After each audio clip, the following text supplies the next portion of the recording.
before about that person. I can also build really close relationships with you and with God. Another thing is YouTube worship, and that is when you, sometimes we struggle to keep our kids engaged in worship, and a good way for young kids to be engaged is by playing songs and lyrics that have good messages and that are catchy. And if your kids have any favorite song, you can rotate that weekly. That will help them feel freer to worship God as their hearts lead. Something else is giving them ways to pray. Most of the times when we see kids in front for children's story, and someone asks if a kid wants to pray, normally you see someone like Mickey or like only the sharp kids pray. And sometimes it might be because kids do not know how to pray, and it tends to be hard because they just hear parents saying so many words so fast.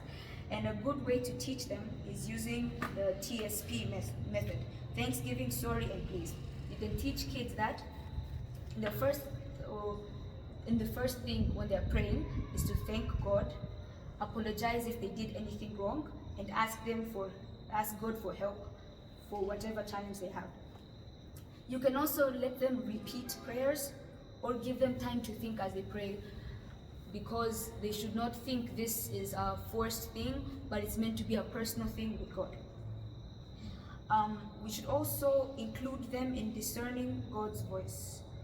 This is also the thing with challenges, but sometimes you're making a decision as a family that's really hard, and it's good to involve your kids and ask them to spend a minute of silence to really think and hear God's voice. And many people have had their kids have heard it or they have heard it, and your kids will be amazed by it. Don't be afraid of the prodigal journey, as it is the journey that many of us need to take to receive the Father's love.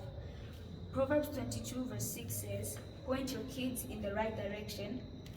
When they're old, they won't be lost. So I hope you can remember some of these tips, and may your kids be blessed and walk with God. Amen. Amen.